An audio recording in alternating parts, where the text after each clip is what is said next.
Hello everyone, I'm Veena and I bring you a nice healing story. Thank you Meera at Mayaakatha where stories dance and heal. Today the story is a little personal story with snippets from other books and the Vedas and the Upanishads too. Well, nature is a big healer. Haven't you flitted along with the butterfly, run after a frog, or even smelt some nice, beautiful flowers? The fragrance of the jasmine and the rose heals you. And whenever I go for a walk, I pick up a few things from the nature outdoors and find that when I bring them home and look at them, it cherishes me. Well, there is one such tree, the expansive tamarind tree that is just outside my home. I call it my spiritual tree. It's a silent teacher. It has been there almost for maybe 50, 70 years now because it's a very large tree. And during the day, you find many squirrels and mynas and parrots and ants all climbing over it. Well, the tree is almost a giving tree then. It supports a whole system. Don't you think? Of course. This spiritual tree is a very silent teacher. Just by looking at it, I've learned so much. One such day, I was sitting out on my balcony, melancholy, flooded with negative thoughts, emotions, a cup of tea in my hand, and maybe a few tears rolling down my cheeks, almost rolling into my cup of chai.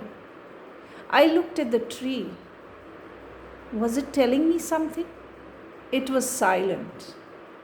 Few weeks ago, the tree was quite bare. The leaves had all fallen. But now, changing of the season, almost in winter, the tree suddenly had got plenty of new, tiny little leaves, bright green, and looked cheerful. Was the tree telling me something?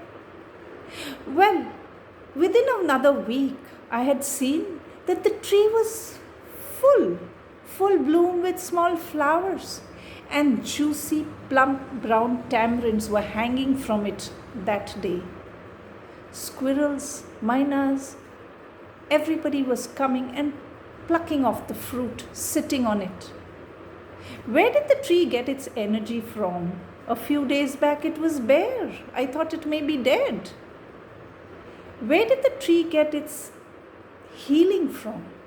Well, the leaves just got the sunlight and the fruit process started.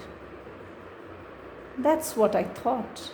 The tree got its energy from within, from inside. It had rejuvenated from inside.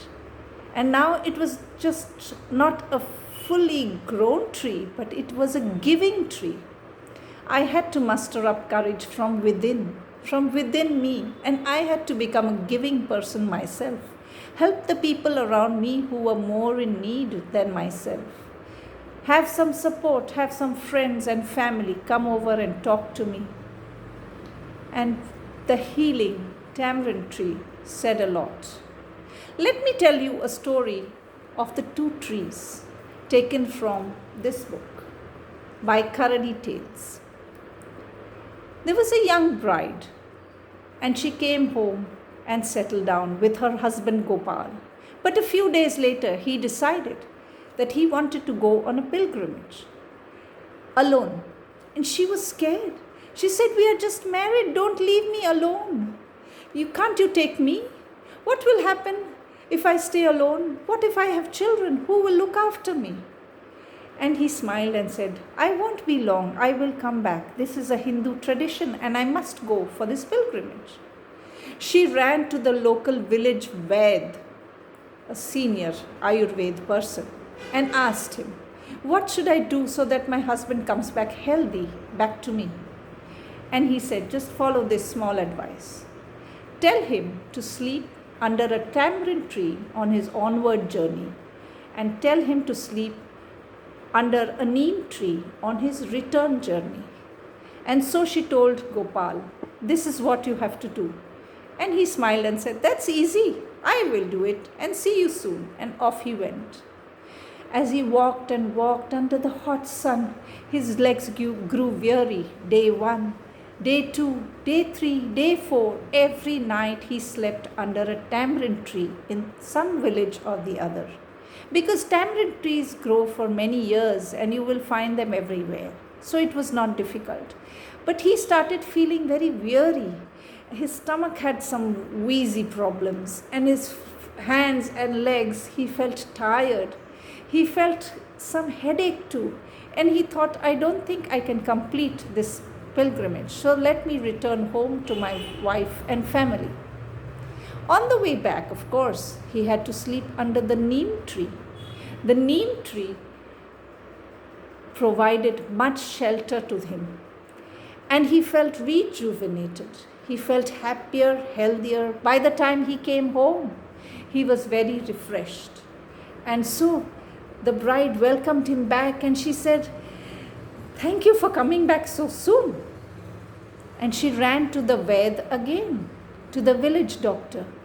And he said, don't thank me, but thank the 2 sentinels, the neem tree and the tamarind tree. What is it that they did? She asked. And he said, well, the tamarind tree does not provide any oxygen at night. And that's why you feel drained, you feel less energetic. Whereas the neem tree gives you double the amount of oxygen. And day and night you'll find birds, bees, butterflies, crows, mynas, squirrels. Everybody sleeps on the neem tree. Maybe there are ghosts on the tamarind tree. I don't know. Well, the 2 trees do provide a different type of energy. Now, the neem tree is the state tree of Andhra Pradesh and Telangana. During Ugadi or Gudi Padwa, the neem tree flowers and the little leaves are mixed with a little bit of tamarind too. And they are mixed into a pachadi or a chutney.